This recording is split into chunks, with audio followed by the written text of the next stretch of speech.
podcast. Hey, hold up. Do we all want to make a face real quick, too? Oh, yeah, let's do that. Or hold on, what are we talking about? Yeah, okay. What do you want to talk about? It's irrelevant. It doesn't matter. Yeah, just make a face. Hey, we're back. Episode 10, Former Athletes Podcast. Yeah. Me and the boys. Yeah. What up, Durner? Hey. Salute to you, sir. What up, Nick? Hey. What up, Jonathan? Hi. and I'm your host, Sam. Hi. Hey. Hi, everybody. All right, so today's episode, do we want to start with the good news or the bad news? Bad news.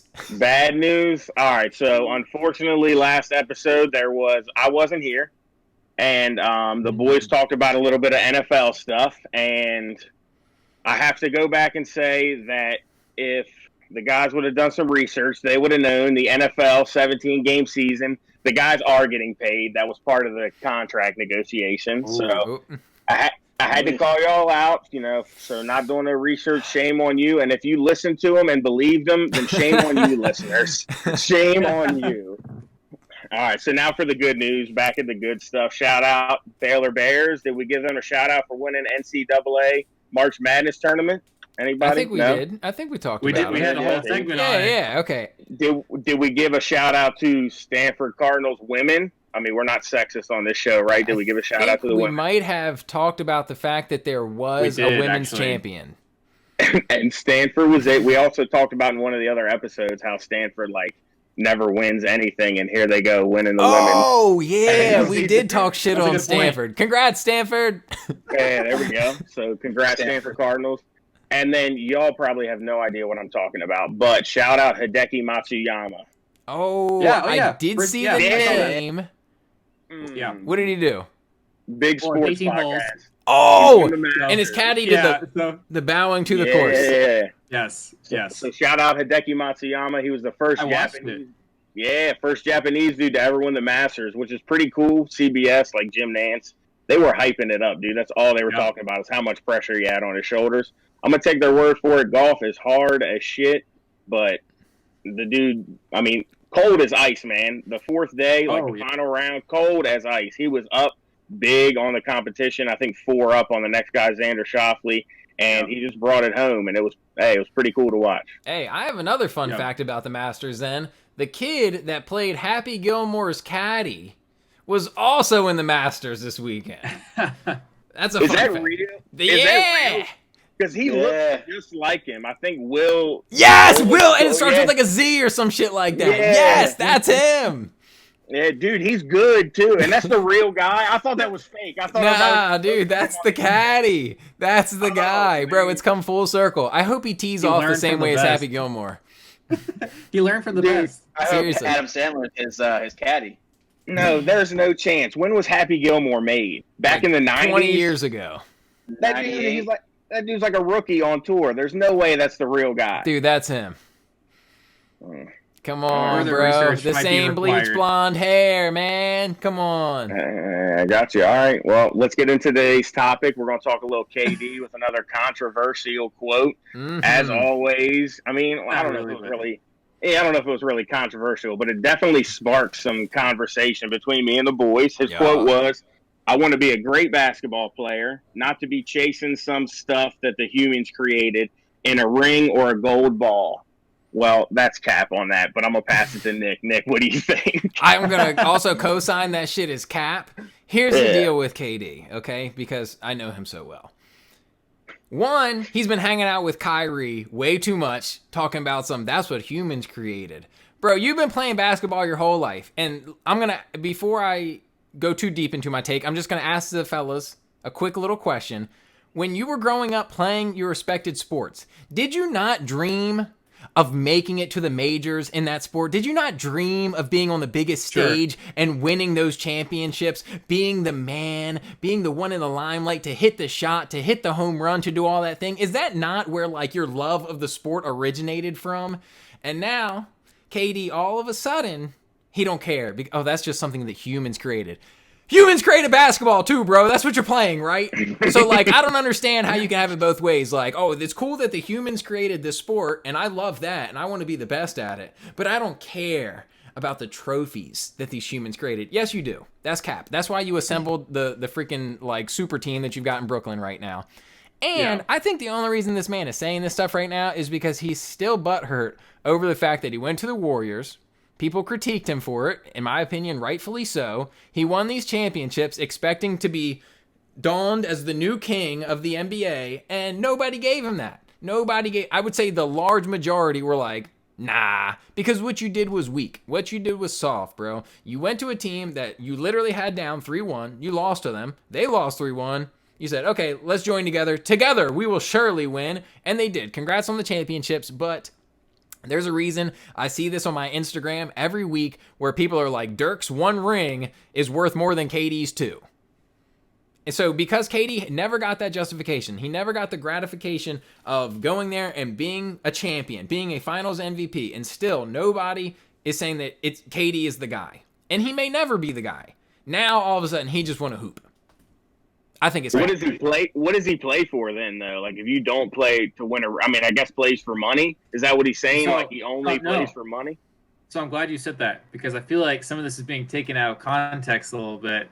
In the interview, he said that all he can, and this is consistent with some of the things that he said in the past, right? He says that he doesn't play for the rings anymore. He just plays as a student of the game to get better at the game. Like, that's all he cares about is how well he can do at the sport. And I feel like that's pretty consistent with what he said. I think last time we talked about him, right? He said that, like, I can't, I'm only where I'm at because of other people, right? Like, you can't do anything without other people, right? Mm-hmm. And so basically he's saying that, like, it takes a group of people to make something special happen, right? And he is where he is because of, people around him, right? And then in the interview that we're talking about now, he had said that he can only control the space around him, right? Like, he can't make James Harden pop off. He can't make Russell Westbrook on the Thunder pop off, right? Like, he can only worry about himself. And so, like, he said, like, he did say, like, winning titles are great, but, like, once I got there and, like, everyone wants to experience those things. And, like, to Nick's point, he said that. He's like, yeah, everyone wants to experience it. I'm glad I did. But, like, at the end of the day, like, that, like, trophy will not give me happiness. The only thing that, like, I can do for myself is just to get better at the game. Because, like, he can't force anyone to make shots. He can't force anyone to pass the ball when they're supposed to, right? Like, he can only work on him and his game. And so he is just going to do the best that he can. And, like, he wants to win trophies. Like, he wants to do that. I think, but at the end of the day, like, that's just something nice to have, right? Like, he can't control that. But he wants it. But, I mean, like, which is why he's going to try to do his best, right? That's why he's going to try to assemble a great team. But at the end of the day, he can only do what he's capable of doing, which is why he wants to get better every day. Bro, that's a great sentiment. And in a vacuum, I agree with everything that was just said there, because you can't control what other people are going to do. You can't control the fact that Kyrie is just going to decide that he's not in the mental state to play basketball on any given night. He can't control that. Right. But once again, the issue I have is who's saying it, and at the tail of the actions that he's shown us previously. Is KD does things out of one side of his mouth and then talks out of the other side of his mouth. And that's why I always have an issue. Like, if that's all he cared about was being the best basketball player, you had an opportunity to do that in Oklahoma City. You had an opportunity to do that with the team that was already assembled. And, like, yeah, if he just wants to have a good time playing basketball, that's fine.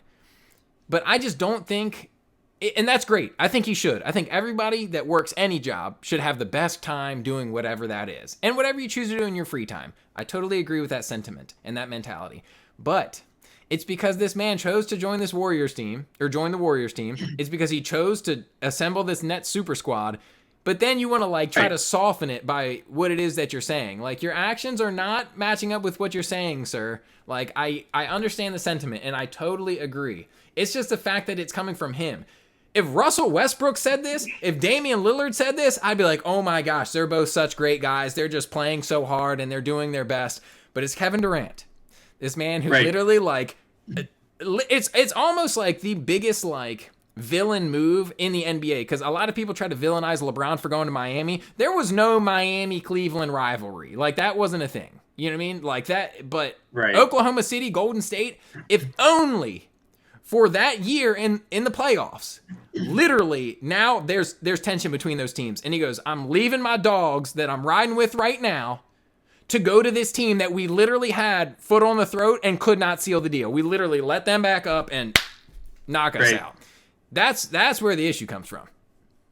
But I think that, you know, because I agree with you. I think the move from OKC to Golden State was just for some rings, right?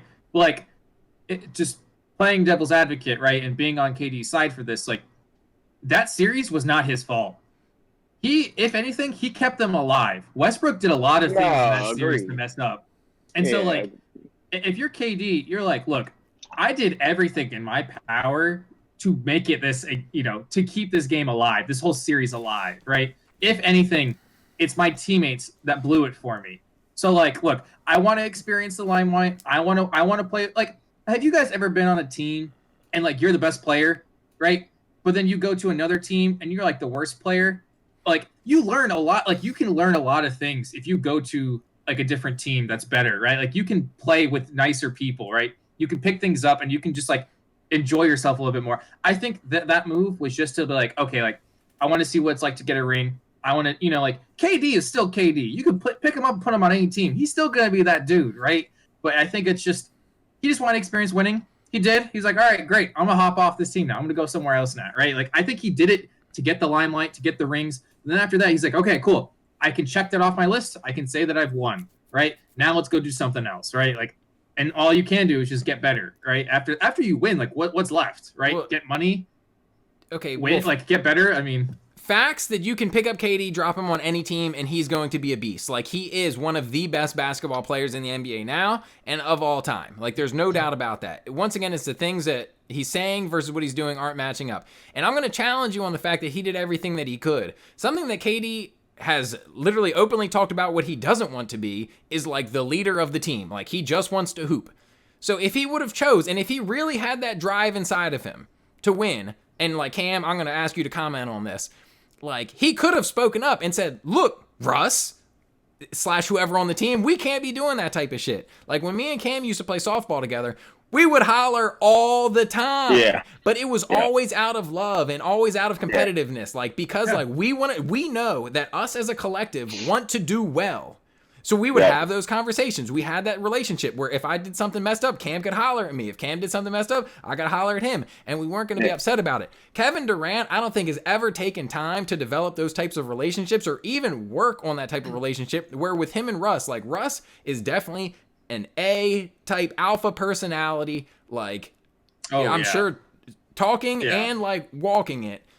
And KD was willing to back down. I remember a lot of the beef that they said that was coming out of Oklahoma City is because the team was like, okay, this is like Russ's team, and KD didn't like that. Okay, well, Russ put himself out there to be that guy. Like, if I'm KD and I'm playing with Russ, let's just say it's Cam, because like we said, like, we had this relationship together. Sure. If I'm Russ and I'm going crazy and everybody's listening to me, I know I'm playing at an all-star level. Westbrook won an MVP. He's not a scrub. If nobody speaks up and says anything, I'm going to continue to take it on my shoulders to be that guy unless somebody, like, if Cam never said anything, I'd be like, okay, Cam's just going to keep listening to me and he's going to let me run shit. But as soon as Cam listens or starts speaking up, I'm going to listen to him because I've got respect for him as my teammate, one, and as a good player, two, that I know that he's got those intentions as well. So the fact that KD never stepped up and said anything, that's on him. And like you guys have probably heard before, sports is like 70% mental, 30% physical. So my man is lacking on a large part of the game. And I also agree, to piggyback on you. I agree. He kind of talks out of one side and does something different. But on top of that too, I'm curious if he's not playing for, you know, rings or like MVPs. He's not playing for like personal hardware. You know, he says he's not playing for championships, which is more not even outside of the ring. Like the championship is really like what the goal of basketball is. He's not playing for that. Like he didn't necessarily come out and say he's playing for money. You know, he said that he's playing for personal growth, at least in the basketball standard. Like he wants to become the best player ever. Like that is fine. I think I don't have full context of the interview, but I think that's fine if you want to play for personal reasons and be the best player you can be. But you also can't then ask people to view you in the same limelight as a Michael Jordan, a LeBron James, Magic Johnson, these top 10 players in the league. Yeah. KD talent-wise then is a top 5 player in the history of the NBA. I mean, how often do you get a guy that's 7 foot that can dribble and shoot like he's a point guard? You know, you don't get that very often, and he is the peak of that type of player physically. And he is growing as a basketball player in that sense. But like, you can't kind of say hey, I play basketball for selfish reasons in a sense, and not. He didn't even come out and say, hey, I play for my teammates. You know, I play for anything like that. But if that's how you want to be, that's fine. I don't agree with it, but you also can't ask to be viewed in the top tier of the NBA or NBA history. Mm-hmm. Yeah. So to that point, he actually said on that very topic in the interview, like, how do you feel about, like, because it was like on the same topic, like, how do you feel about like the conversations that are around you? And he's like, once again, I can only control the space that's around me. I can't make people's minds up for them, right? If they want to say I'm like top 5, top 10, top 20, top 50, bottom 50s, like I can't control that, right? And like, which is true, like he can't control that. And so like the only thing he can do is just try to convince them otherwise with his game, right? Some of the like the moves he's done as a player might be a little sus to some people, right? Like going to Golden State, like doesn't look really good, right? Going to the Nets and forming this team may not look good, right? But like, I don't think anyone would say that like because of those things he is a bad player, right? We still say today that like he's like top 1, top 2 in this league right now. So it's like clearly that has not affected our opinion of him, right? It just like as a player, right? We've only talked about like from a team aspect, like what do you and basically like I think he's like, cool, I can't make everyone happy, so like I can only make myself happy. And if I want a ring, I'm gonna go get the ring. If I want to get better, I'm just gonna go get better, right? I feel like he's just like he is like in this like other plane of existence, right? Like if you're a rookie, you're playing for money, you're playing for the championship, right? But like, what do you do once you have all those things, right? Like I think he's just like beyond. He's like, okay, like I truly do believe that KD just loves the game, like just like he just loves it probably more than anyone else, right? Like he was trying to get back onto the court, not even like for the money or for the fans. Like he just for himself, he likes basketball. I think he was just trying to get there like as soon as possible. But like I think he's just like at the point where he's just like, I want to win, yeah, because that feels great. But like, you can't, I'm confused because once again, I'm glad that you studied up a little bit more than I did, so you can kind of fill in these gaps here. And once again, I agree with all the sentiments that he's saying. It does make sense, and I am happy to hear that like that's where he's coming from. I just once again, I don't think that his actions are matching up with the things that he's saying. And people, I want to say that it's okay for people to change. It's okay for people to change their opinions, and I'm all for that. I would like to see it. The new question that I have, and Durner, I want to ask you, bro. Do you think Kevin Durant is happy playing basketball now then? Because it almost seems like the way that his career's gone up and down, like he was a very highly like touted, is that the word? Like touted, thank you. A highly touted rookie, right? He played well immediately. Very early on, he goes into an NBA finals. He wins, he never gets the justification he deserves, and now he's coming out with quotes like this. I'm just here to control what I can control. I don't really care about like winning or not. I guess he's of the mentality, if I do, cool. If I don't, I did everything I could, which is all fine in sentiment. But like once you lose that competitive drive, like Durner, if you were playing soccer and all of a sudden you're like, I'm really good at soccer, I like getting better at soccer, but whether I win or not, like, I don't really care. Like, are you happy playing at that point? Like, where is the line there? That's a good question, Nicholas. No. I've never heard anybody call you Nicholas before. It is my name. I don't know. That's a really good question. It's like, I mean, going to what Jonathan was saying, he has won titles and all that jazz. But also, he's what, 30, early 30s in his age, right? Yeah. Like, he has maybe, what, 5, 6, maybe 7 more years in the league. Real quick, KD did say before that he doesn't want to play. This is years ago, but I'm pretty sure he said he didn't want to play past 35. Okay. But so, I mean, like, yeah, he probably could play for a long time. Yeah. Sure. So I think at this point, he's on a super team, and I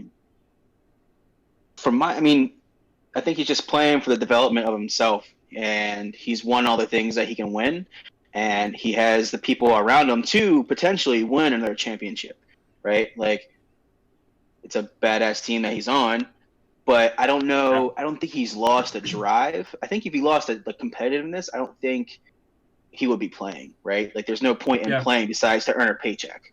And at the same time, that's all he could be doing as well, just to fucking, play for a paycheck.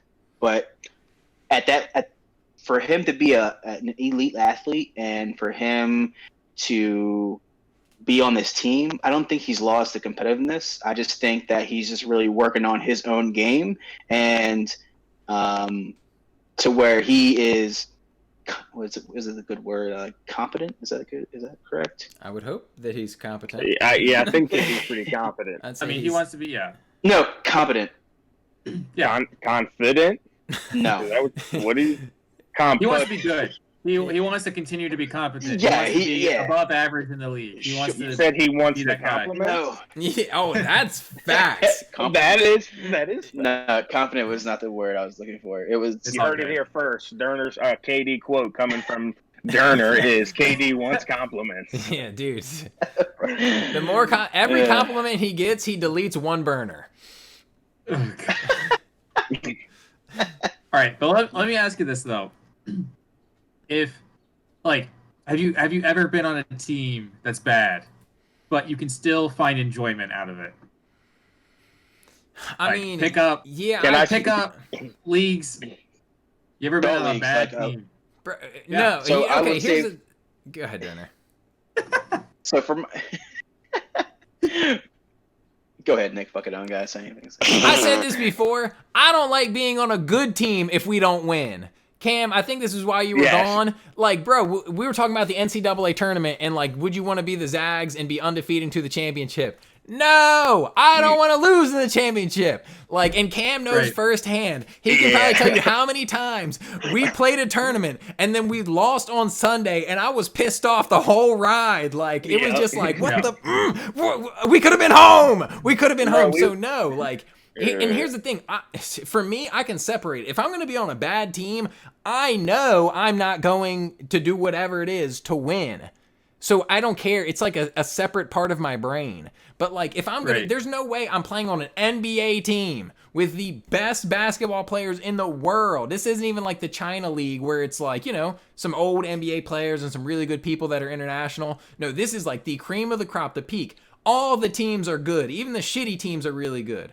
I'm not going out there and be like, damn, well, I had a lot of fun. If we lose, I'm going to be pissed. So, like, that's just one more reason why I think KD's capping right now. Because if he is still striving to be the best that he can be, which everybody in the world recognizes is one of the best basketball players to ever do it, there's no way that you tell me I'm just having fun out here, man. It's cool. Like, I'm going to do my best. And if my teammates don't show up for me, that's fine, too. No, it's not, KD. No, it's not. I hear you. But, like, I personally, I am of the mindset that, like, I'm a little selfish. Like, if I don't care about, like, if we were on the team, like, I want us to win. But, like, if you do bad, like, that's on you. Like, obviously, like, we're a team and I'm going to pick you up. But, like, I beat myself up when I do something bad. I get happy when I do something good, right? Like, I think it's, for me personally, it's more of like it's an ego thing, right? Or like, it's like like, I'll play Ultimate Frisbee, right? It's like, how many points did I get this game? Did I get 5? That's not enough. I should have gotten 8. You know what I mean? Like, I should have been better, right? Or like, if I'm playing like pickup basketball or something, or like in a league, right?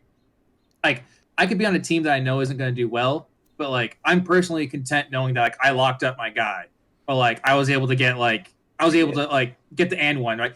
Like, for me personally, like as long as I know that like if I can get something out of this game, then I'm cool with it, right? But like if you're telling me like, hey, you're just gonna play this game, you're not gonna learn any skills, you're not gonna have fun, you're not gonna be able to test yourself. Like if I'm playing against like babies and it's like a baby hoop and I'm just gonna like be able to like drop the ball in, like I'm not getting a whole lot out of that, right? Because like there's nothing for me to like my I'm not exercising my brain and my body, right? Like that's just like this is a joke. But if there's a chance for me to like do something different or like try to learn like or get better at a new skill, like I'm absolutely okay with that. So I can understand where Katie's coming from, especially. I mean, yeah, go ahead. Yeah, I mean, I think every player just playing sports like has that competitive nature, and like no matter what, you're going to be like a little bit selfish. I mean, it's even to the point it's like I go play slow pitch softball, and like a team will pick me up, and I might go out there and it's like, damn, this team's trash, but like maybe if I make some good ass plays and hit a bomb, like another person will see me and invite me to play with their team somewhere else. So like there,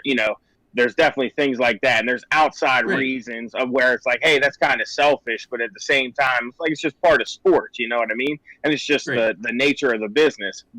My argument though is if this is how KD views it though, or another argument I have is this is how KD views it of, hey, like I'm just here for personal growth, things like that. Like I can only do so much. Then why? And you can grow as a person, as Nick said, but why do you go from Oklahoma City to Golden State, and then from Golden State to Brooklyn with Kyrie, and then try to get James Harden and recruit LaMarcus Aldridge and Blake Griffin? What is you can't tell me it's just coincidence that he happens to like get on these super teams and do things that look like you're ring chasing. So if you're not ring chasing and you're only doing it for personal growth, you could have done personal growth. You could have came home and made personal growth in basketball and played for the Wizards. And, before Russell Westbrook came here, or with Russell Westbrook, it don't matter, but you guys could have sucked ass and been here and gotten better as a basketball player, because that's what sport is. It's, the competitive spirit is going to bring that out of you. So is it a coincidence? Yeah. Bro, but what would you prefer, though? If you had the opportunity to get better with good people or get better with worse people, you're always going to choose the better people. And I think, too, like I brought this up earlier, if you surround yourself with great people, then you can learn things from them, right? If you're the best player on the worst team, the only way you get better is if you yourself try to pick things up, right? But, like, if KD's with Steph on the Warriors, like, he gets to start. Like, KD can be like, okay, bet. They say you're a good sharpshooter. I think I could be better than you, right? And then you can look at him. You can look at his technique. You can have him as like a bar, right? And so like I'm sure he's looking at Kyrie right now in the Nets and being like, you got some jelly, I think I got more, right? Like, and you can hold each other to that. You can see right, like James Harden, you got cool step back, all right, let me try that out real quick, right? I mean, I think if you surround yourself with good players, it allows you to like have competition, right? And it allows you it's a friendly push or like an opportunity to learn new things, right? I think anyone given the chance to be the best player like on a bad team or be the best player on a pretty good team, like you'd pick the good team. It's winning is fun, right? Like, okay, I think it's just an added benefit. You're steering away from the points that this man has made, and I do. Once again, I love all the points that you're making, but I think you're going slightly out of context because, to Cam's point, if you want to just for personal growth and development, you learn a lot more from losing than from winning. Like, winning just reinforces habits that may or may not be good. If you're losing and you want things to change, you've got to change what you're doing to get better results, right? Right. If he would have come out in these interviews and said, yeah, I just want to, have fun and play with my friends, no harm, no foul, bro, because that's what you're doing. Right. You're literally recruiting all the best players because it's exactly what you said. It's fun to win. So I just want to go out there. I want to have fun, so I'm going to stack the deck so that we can win because winning is fun. And I want to play with my friends. Okay, no lie was told. But if his sticking point is like, oh, I'm just here to worry about myself and personal development, yeah, he could have played for the hometown team. He could have gone to the Wizards. They could have been, with him, a middle-of-the-pack team in the East probably, and you would have learned a lot more about yourself than playing with a bunch of good guys. And here's the thing, bro. In the NBA, they're all friends. If you want to learn how to have jelly like Kyrie, just call that man. It's not like they don't spend all summer together. You want to do a step back like James Harden? Call him. Like, they all be together. Bro, and there's like... Planet Fitness, or meet him at the LA Fitness down the road. Exactly, bro. Yeah. Like, they have plenty of time to do that. They have They have All-Star Weekend, they have Team USA that happens, I feel like, literally all the time. They have all summer that they be playing together. Like, If that's what you want, you can do that anytime. But during the season, a good way to get better is to compete against better people. Like, if you're always the best and you're always playing a lower level of competition, you can't tell me you're getting better that way. You're just reinforcing habits, which could be good already, but go ahead. It could cover up weaknesses too. Like, hey, if you're having an off night and I got an off night, let me toss it to James Harden and let him drop 50, but I'm shooting behind the deck. Like, what are you learning? You're learning that James Harden can bail you out on an off night. Like, what? But do you think it's more difficult to continue to win, right, year in, year out, or that's more difficult? Not if you switch up your teammates all the time and have a stacked deck every 2 years. Let him finish. No, I want to hear. I'm responding to you. I'm not responding to Durner. Mister, that's more difficult. No, it's I not. derailed it so fast. I'm sorry, Durner. It's all good. I want to hear why though. Are you not going to give me the other option? You're just gonna. You think it's harder to win, or go ahead? No, I think if you're on a mediocre team, right? Okay, first of all, to Kim's point, if you start missing and you give it to James Harden, you know yourself that you sucked at shooting that night. So it doesn't matter. Like, if you do bad, you did bad. If you did good, you did good, right? So, like, it doesn't matter if you're on a winning team or a losing team. Like, you yourself know how you do in that space. So, like, but you don't know how you overcome the adversity. Yeah, well, you can have off nights as an individual. Like, basketball is a team sport, so you could be doing really bad as an individual but still win the game. That doesn't mean that the takeaway is like. Who can't do bad as an individual? LeBron. Anytime he's got a bad game, people nitpick. That's why KD not in this conversation. Sorry, I had to loop my boy in at least one time an episode. It's all good. It's all good. But the thing is, like, Kevin Durant can still have an off night and know what he needs to do to get better, right? It doesn't matter because it's a team sport. Like, and I think to answer Durner's question now, like, what's harder? Being a consistent winner is so difficult, right? Like, you can be on a mediocre team and be like, okay, our goal is to win one game, right? Like, okay, fine, great. But imagine being told, okay, I have to win 73 games, or like I have to win like 2 seasons in a row, right? Like, that's when you really start to push yourself. Like we've all won a game, right? Like, you guys have won softball. Durner, you've won a game of soccer. Imagine, but like going to a tournament, it's about not winning one game; it's about winning all of the games. So I mean, like, and that's something you have to exercise every single day. It doesn't matter good team or bad team, right? Like, I don't think it matters. I think there's always a personal takeaway from it. Bro, once again, I kind of agree with you, but it doesn't match up to the context, bro. I was just answering his question, though. Oh, okay, fair. Sorry, you've become this episode. You are the I'm the KD apologist. You're the person that is the direct connect to. You are Kevin Durant reincarnated for the podcast. We're You're DMing arguing. each You other. are his burner account. He's got a JSAT burner account in the works right now. That he'll link this episode, so he'll be like, nah, not a burner. I'm just this guy. Hey, KD's gonna control his Neuralink. And that's going to be the. That's going to be working. He's gonna hack everybody's Neuralink to tweet good things about KD. KD played so good tonight. I guess KD did take something out of Golden State that he can't win without somebody else, and that's what he learned at that experience. No, I'm sorry. Yeah, with Oklahoma City going to Golden State, can't do it. Speaking of Golden State. We'll flip this conversation into little Steph Curry talk since Steph Curry went ahead and passed Wilt Chamberlain on the Golden State Warriors, Durner, by the way. That's pretty impressive, Nick. Yeah. First of all, listen, you didn't give me enough time to fucking put that in. Oh, okay. The Golden State Warriors all-time leading scorer. So that's Curry now. But the conversation is the Warriors aren't really the Warriors anymore. KD left because, he learned too much, so he left.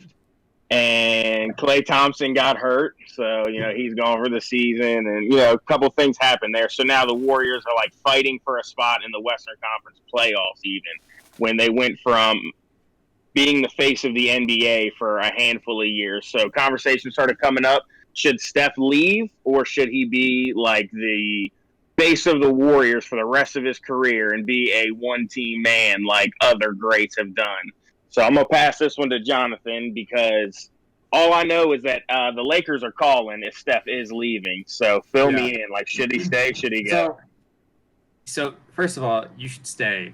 I mean, like, we just got mad at KD for joining a good team. So can you imagine if Steph joined the Lakers? Do you know how many people would be upset? Do you know how many people would be upset if Dame left? Right? Like, that's why Damian Lillard gets praised, is because he stays there. Right? Good for him, but he's not going to win anytime soon. Right? So I do think when you are the face of the franchise, like, that is a very, very unique opportunity. Like, Giannis, he's got the keys of the organization. Steph, he's got the keys to the organization. At that point, you pretty much get whatever you want, and there's a reason why those two are some of the top paid, like, athletes, like, in the NBA. Like, Steph, like, broke the record for, like, highest contract, and I think Giannis, like, broke it back, like, immediately after. Like, there's a reason why they're the most top paid athletes, right? It's because they command so much power in an organization. Top played basketball players. I don't think. Oh yeah, sorry. Top like 10%, 5% maybe. But right. Other sports get, yes, you're correct. Yeah. And I agree. Thank you for that clarification. But I will say, I don't think he'll be by himself, and you guys are really gonna hate this because you hate player mobility. There have been rumors, and I don't know, like, it may or may not happen, but there are rumors of Golden State acquiring Kawhi Leonard. There have been some talks with James Wiseman getting hurt right now, which, like, hope he gets better, right? Like, you have that along with some picks, and you've got an unhappy Kawhi with the Clippers right now, and they're kind of shaking things up. So there have been trade rumors about trying to acquire Kawhi Leonard. Obviously, it may not happen, but I think the point still stands that they're trying to get some more help in there. I mean, obviously, we've seen a Golden State that's super injured and hurt, down and out. But, like, when healthy, I think we'll be able to see a much better team. So I don't think it's time for Steph to jump off anytime soon. I want to make 2 quick points. That Cam said that the Warriors aren't really looking like the Warriors anymore. I would argue historically that the Warriors are looking exactly like the Warriors nowadays. Yeah, that's a good point. That's a good point. And I did see, speaking of the Kawhi rumors, right before we hopped on, I did see rumors of the, damn, I can't think of the team. Anyway, another team pursuing Kawhi. So I don't think the Warriors would be a singular team in that push to get Kawhi. Right. Damn, I really had it on the tip of my tongue. So anyway, just know that of course, people are going to want Kawhi. He's like a top player in the league. But here's the difference. And Jonathan, you said, we were just talking about player mobility. Steph Curry ain't said nothing to make himself bite his tongue yet. And here's the thing. Steph Curry, I heard some professionals talking on the subject about Steph Curry's legacy is a bunch of things, but being like a numbers guy isn't one of them. It's being a winner. And the way that the Warriors are looking right now, there's a good chance that Steph rides out his twilight years being a very average, one and done in the playoffs type player. I think that's a terrible take. Dude, it's not, unless they change the structure of the team. I'm talking about as far as, like, if he wants to stick there for the loyalty of this team drafted me, this team believed in me, I came up and we built this thing with Clay and Draymond. Those are all fantastic reasons to decide to stick with the Warriors. But if what you have moving forward is a Draymond that's well past his prime, a Klay Thompson that might never be able to play the same, he's probably going to have his shot for sure, but to be able to defend, which is one of the perks about Klay, now you essentially have Steph Curry and another Steph Curry that can't dribble. In Klay, you know what I mean? Because Steph can't defend. Klay might not be able to either. I mean, they can both shoot, but Klay is pretty, like, limited on what he's able to do as far as, like, playmaking goes. So your big three of the Warriors, like, Steph's really the only one that's, like, still got the juice. And then you've got James Wiseman, which, if they would have said on draft night, or if they would have let him play a couple games and then said, okay, we know this is going to be a down year. Tsunami Papi ain't playing up to standard. Andrew Wiggins has never been good. Let's try to package a couple of these still young, very athletic, talented guys with a lottery pick in James Wiseman and get somebody right now. I think they'd have had a better chance. But now they've exposed themselves, and they've exposed that Wiseman has shown flashes, but is he going to be the person you want to, anchor on to change your franchise? Maybe not. And he's Kelly Oubre. Right. He's one of the best dress players in the NBA, but as far as playing goes, like, he's a little up and down. And Andrew Wiggins is who I've always known him to be, which is a scrub. So, you know what I mean? All of these assets that you maybe had at the beginning of the season are not going to be viewed that way. Like, who's giving up somebody good for those pieces? You're going to have to get somebody in free agency, and I don't know what their cap situation's like right now. Or you're going to have to literally, like, pull the pull the rug over somebody's eyes to, like, get a good person in return for a trade. So, that being said, if they can do that, I do think it would be great that Steph stays on the Warriors. I think that would be fantastic. He does strike me as one of those guys, like a Tim Duncan, like a Kobe Bryant. You stick it out with a franchise, and the Warriors could bounce back and be contenders again. But as they currently stand, with who they currently have on the roster and what is their current assets, I think if Steph wants to continue to win, it might be worth him bouncing to a different squad. Do you think he's going to the Lakers? Because I said it before when, like, All-Star Weekend came around. I think it was a tweet he put out. It was like, finally to be able to be on the same team as LeBron, and so on and so forth. And from there, I think I said it before. It might have been in the chat or whatever, but I said, I think he might eventually go to the Lakers. Or it might have been a question of, do you guys think he's going to the Lakers? Well, LeBron was also reported as trying to recruit Steph over his way as well. So, I mean, I think there's definitely some mutual respect between those guys. And if they did go on the court together, I think they would be a really good pairing. I think me and Cam were talking like off air ahead of time. Knowing what we know about Klay now with the injuries and stuff like that, I do think Steph is the better match. But I think previously a Klay Thompson would be a better match with LeBron than Steph. But Steph is definitely a more dynamic player. And here's the thing. I've also heard this, so I'm kind of regurgitating information I've heard.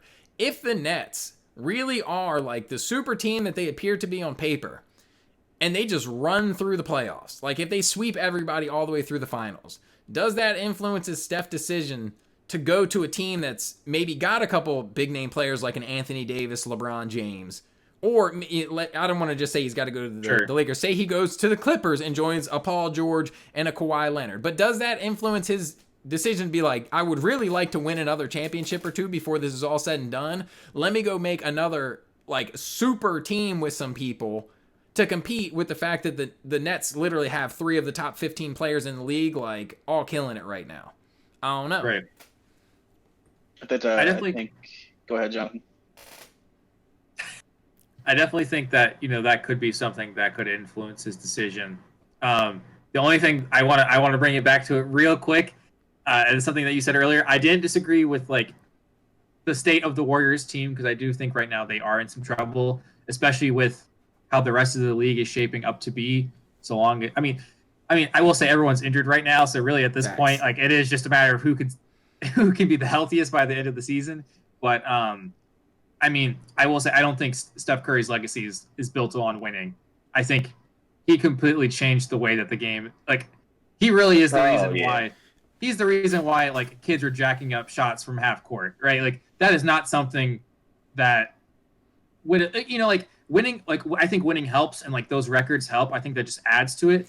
But I think, like, that has nothing to do with it, right? Like, we talk about Allen Iverson being so great, but, like, he never did anything, right? We're talking like Steph is like a okay, and let's just do the cutoff right there.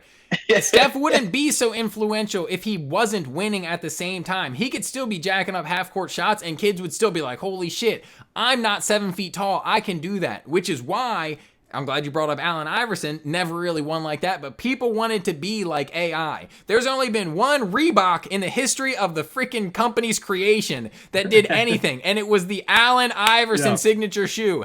All other Reeboks are relevant because people wanted to be like AI. He had those handles, he had the flash, he had the personality. So Steph, he's got some things going for him too. That, you know, he's a great shooter. I think most people would say, you know, without thinking twice, like the greatest shooter we've ever seen. And he's got some off-court qualities, too. He's a family man. He's got, you know, a beautiful, it's almost like a picturesque family. He's a man of the Lord. He's got a lot of things that people can attach onto him, you know, about him as well. But if he hadn't won those championships, we're not talking about Steph Curry like we're talking about Steph Curry. If he wasn't on a 79 or 73-9 team leading that team, we're not talking about Steph Curry. He could have been out somewhere else just jacking up threes and hitting up a crazy amount of threes, but they finish, you know, 500 on the year. I don't think we're talking about Steph Curry the same way. It's because he was doing those things while being the driving force of these all-time winning teams. I think I do agree with you. I don't know if I'm going to take Jonathan's side here as far as I think Steph Curry changed the game regardless without. I don't think he needed the championships. I think the way that the game is played, especially like a combination of like his shooting abilities and analytics combined is changed the game. But Steph Curry would have been a part of that, whether he was won championships or not. I do think, though, that there are like only a handful of players that you could say changed the game in a way like he did throughout the history of basketball. Unfortunately, Jonathan, you picked one of the guys that did like change history, in my opinion. And Allen Iverson. No, I agree. I think you could have chose most people for the last 100 years, and you chose like the fashion of AI, like the crossover, like the swag. No, I agree. Everything about AI, kind of almost brought like hip hop into the NBA to some extent too. And he was like a game-changing figure without winning a championship. I think Steph Curry was the same way. He did just happen to win, 4 of them or, whatever it was. But I think regardless, he was changing the game. Yeah, and I think to that point, though, if you picked up AI and you put him in today's league, I think we'd be having a conversation of who did it first, right? Steph or AI? Who made this shot, who made the 3-point cool, right? Because I think at the time the AI was playing, the reason why we're not having this conversation about AI changing the game as we know it, right? Like they didn't have a talk about the 4-point line with AI, right? They're having that with Steph, right? I think it's just because of the era that he was playing, right? Bigs were still really important. There was position basketball. I think if you pick him up and move him, I think you have a different conversation. So I agree with you. AI, he did do a lot for the league and just for the sport in general. But I think the departure is that in today's league we have emphasis on positionless basketball and the 3, and Steph basically took that concept and just cranked it up to 11 and showed everybody that if you put importance in these things, you could get a Steph. And it just so happens that this is the way to win basketball games. So I think it kind of goes hand in hand a little bit. But I have another thing to toss in, and Cam, I need you to co-sign with me here, bro. If we swap out Steph Curry for Damian Lillard, is Damian Lillard not the same guy? Does he not have a similar skill set where we've seen Dame hit from deep and be just as clutch, if not more clutch? He's just historically been on a team that has not necessarily been a dominant squad. And if you look at Steph early in his career, and I'm not trying to shit talk Steph because he is really good and he deserves all the credit that he's getting. But prior to that Warriors dynasty run, the Warriors, once again, were the Warriors that we're used to seeing. They were just an average team. They were on the rise. They kind of all hit at the right time. And Steph Curry gets credit of being the driving force behind that. But if Steph Curry was in Portland, in and out of the playoffs, hitting those same 3-quarter court shots consistently, I don't know that we're talking about him like this. Cam brought up before the show, we were talking about, is Phillip Rivers a Hall of Famer? He had all these Hall of Fame stats. Okay, but what if Steph breaks these records for 3-pointers made, a couple times a year, but he's on an average team? Is he a Hall of Famer? Is Phillip Rivers a Hall of Famer? If he hadn't won those championships, if he hadn't been the guy driving the force behind those championships, and I think we're getting off topic here, mainly because of me. Sorry. No. I'm following you. But you know what I'm saying? Question. That's part of the reason that we view Steph in the light we did. If not, say if Zion never wins, but he just dunks on, he's just a bully. For 8 years of his career, he's just a bully, and we're holy shit, Zion was a force, but he never made it out of the second round. You know what I mean? So what about AI? What about Chris Paul? Yeah, that's exactly. Well, I don't know about Chris Paul. I'm saying hold Allen him to a high Iverson. standard, though. Look, Steph would be in that same category had he not won. But because he is a winner, that's what puts him an echelon above these other guys. We don't look at Steph Curry as he changed the game because of this skill set. He changed the game because the whole team dynamic. Long story short, the point I'm getting at is if he doesn't get those championships, if he doesn't have those wins, I don't know that it hits the same way. Which is why if Steph could become irrelevant quickly. I swear this will literally be the last thing. When's the last Warriors game y'all watched? When was it? Because Steph scored 53 the other night. Did y'all watch that shit? No, because they ain't winning. They're not exciting. The team is irrelevant, and Steph Curry is still on it. But nobody cares because they ain't winning. And that's how shit goes for people. So if he wants to continue to be relevant and ride out his, last handful of years, give or take, in the spotlight, he's not doing it in Golden State unless either Golden State makes a big change or Steph Curry, makes a tough decision. I will admit it would be a tough decision to do, but makes a change to go to a contender. If not, we're not talking about him. Sorry. All right, hold on real quick, because I want to see if I can process this information that Nick just threw out, okay? Because, all right, so I got your back. Dame, I agree, is a better player. If I was a GM and I'm drafting a team right now, like, I'm taking Dame over Steph personally. I mean, we did our little all-star draft. If you haven't checked out the video, check it out. I did pick Dame. Even somebody else, picked Steph beforehand, but I think that if you were going through an 82-game season, whatever, trying to make a playoff run, like Dame's got that fight to him. Like, He's got a very similar skill set. With that being said, Steph has still changed the game more than Dame has, and I don't think Dame would have changed the game the way Steph did. I think Dame is who he is based off of Steph.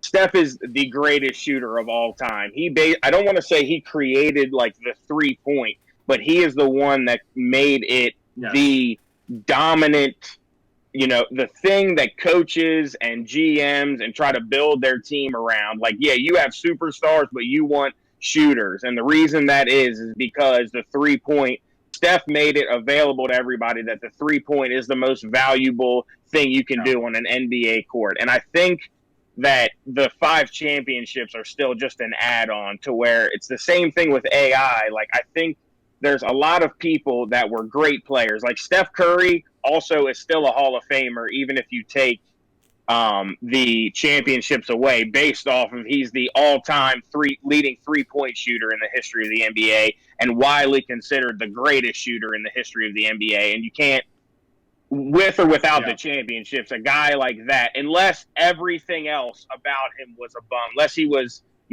Mike Miller or something like that. No offense to Mike Miller, but like all you did was dog. Yeah, I know, I like him too, but all he did was shoot threes. Like there wasn't much else to his game, and I think Steph has a little bit more to his game, or he would still be a Hall of Famer regardless of the championships. But I think there's players like him, very few players that changed the game with a three-point. AI changed it with some of the things that he did with the crossover and the flash, which we already talked about earlier. I mean, I think even, obviously Michael Jordan changed the game. I mean, before MJ came into the league, these dudes were basically like dribbling up to their neck pretty much, like no handles. I mean, there's no Euro steps, things like that, to where MJ comes in and he, is doing a little up and under and people are shitting their pants. Like, this is the greatest thing we've seen. So things like that, regardless of MJ winning those 6 championships, I think he did things throughout the game that made the NBA different. If MJ wasn't in the NBA, if wasn't in the NBA, if Steph Curry wasn't in the NBA, and I could go on with a couple other names, like the NBA wouldn't be what it is today. Yeah. So, and one thing I want to add to this is, Nick, I agree with you. I think that winning does help. Absolutely. Because, like, Steph could be amazing. He could be going on a tear, right? I think the win shows you that, like, this works, right? Like, I can go and shoot threes all day, right? Like, basically, like I don't know, like, you can have Giannis, right? And he's going and dunking like crazy. He's just a monster. You have a Zion going crazy, right? But, like, until they win, it's like, okay, like, we can look at this and say, this is great. But until you start winning, you're not going to prove to me that, like, this is the most dominant way to play, right? And I think Steph was going on a tear, but then he backed it up with the wins, right? And so I think everyone said that, like, okay, like, we can acknowledge that, like, just from a pure basketball perspective, like, this is amazing. But also, like, because you were able to win and get those championships, like, this is kind of like, there's no debate, right? Like, this is proof that, like, this was the formula to win a lot of championships, right?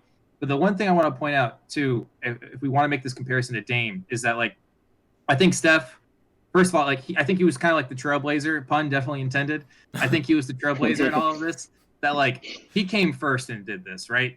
Like, Steph did this so Damian could come in and do the same thing, right? But if you look at Steph and when he did it, he's on the shorter side, right? Like, he's 6'3" when everyone else is like 7 foot, 6'8", like, compared to LeBron, right? Steph on TV sometimes looks like a child compared to everybody else. Like, we all weigh more than Steph Curry right now. Like, if we wanted to wrestle, we would win. You know what I mean? So it's like, like he basically, I think he inspired a lot of people that like it doesn't matter how big you are or like you're born with a height, right? But you're not born with like the ability to shoot a three. Like that's something you work on. And I think it was more.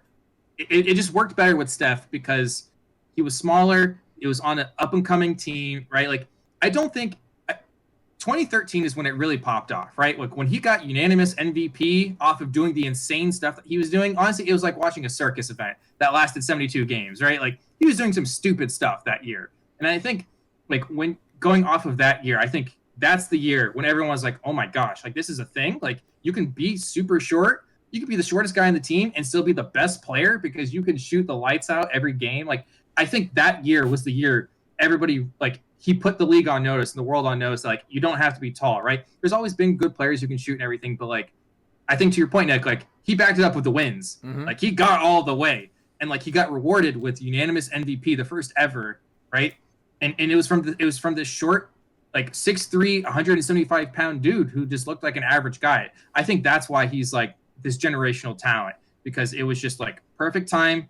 Everybody liked the three. He was great at the three. He's 6'3". Everybody else is taller. Hey, I'm 6'1". I'm a couple inches away from being able to do that. Yeah, okay. Like let me just start practicing my handle, right? Let me start practicing. I think that's why Damian's taller. I don't think, he's just built different circumstances. I think he's great, but I think Steph did what he did so Damian could be in the conversation. If somebody, I think the one thing, like if somebody in 2010 or 2010, 2005, anything before that, if somebody would have said, hey, the Houston Rockets are going to roll out a bunch of dudes that are 6'4" and below or Right. 6'5" and below, then they would have been like, yeah, you're on drugs. Like, stop smoking and get out of my arena. Like, we're not doing that. That's not what the NBA is. And Steph Curry made it to where you can put 4 guys on the court, 5 guys on the court that are 6'5" and below, and all they do is shoot and win basketball games. I would like to make an addendum to that statement and say the Warriors did that. Sorry, man. Well, I'm really not a Steph hater like that, but I got to put my stake in the ground here. It's a Warriors thing more than a Steph Curry thing. Because I'm telling you, if he didn't win, those early years when people were like, oh, holy shit, that's really cool. It gets old. It's like a Russell Westbrook triple-double. The first year, everybody was like, holy shit, that's really cool. People ain't talking about Russ right now, and he's still averaging a triple-double. Right. I think the analytics, though, back up Steph Curry to where they say, hey, a 3-point shot is worth more than a 2-point shot. Even if you miss it more often, like you still get 3 points every time you shoot it. So, and then, so look at the value of this 3-point shot and look how Steph is doing with it. And there's other guys in the league that let's push the game this way. And it's okay when you see a guy, hey, the Warriors, I mean, I guess the winning does have to do with it, but when you say, hey, like Steph is shooting the ball at this rate and they're able to win games and we can do that to win games, and it pushes you to analytics of basketball, which is the new wave in general. I do think, though, that the way he scores is something to talk about as well, right? Like Klay Thompson, second best shooter that the world has ever seen, probably, right? Yes. Like insane. But there's a reason why we talk about Steph. It's because he's doing some crazy off the dribble, like there's like the last game I saw, like he lost possession of the ball, right? The guy almost stole it. He like trying to pick it up. He just like, oh, okay, I got it. And he like not even looking, like sinks it in, right? Like I think the way that he goes about scoring, like it's not just like a spot up shooter in the corner being like, and that's not to say Klay Thompson's just like a spot up shooter in the corner, but like wow, Steph is doing some crazy stupid stuff to get these, right? It looks like they should not be going in, but just because it's Steph, there's always a chance that it's going to go in. So I think, analytics, I think definitely back him up, but I think there's something about the way that he has done it, right? A 3-point in the corner is very different from like, oh, I got space from the logo. It's like, no. like that ruined pickup for me, right? I have kids being like, I got space. He's like, no, you don't. Stop, right? I don't think, Steph Curry, Ray Allen in the corner. Like, I don't think any of that's going to change it, right? I think it's the crazy from like the parking lot stuff that like ruins it. So that being said, I think Steph should stay. We're talking about Steph as a generational talent. He's got the keys to the franchise. He should definitely stay. That is all his. I think people should come to him But think I would. because he's a generational talent, you go wherever you want, Steph. I got you back. All right, so Like KD? Depends on what he says. Jonathan, you want him to stay? Nick, you want him to go? Durner, what do you want? I'm saying he's going to LA. He's going. All right, so he's going man. I'm gonna play both sides of the fence. As a fan, I want to stay. If I was a Golden State Warrior guy, I'm a big Cal Ripken guy, and I love the fact that he stayed here in Baltimore and sucked ass for years. So as an Orioles fan, I loved a guy like that. It gave me something to root for. But as a fan of the NBA in general, and not caring if the Warriors win or not, go ahead somewhere else so I can watch you play and win a championship. I think that's going to do everything for this episode. That was episode 10, Fellas Former Athletes Podcast, every Wednesday evening, 6 o'clock. We'll catch you next week. Peace.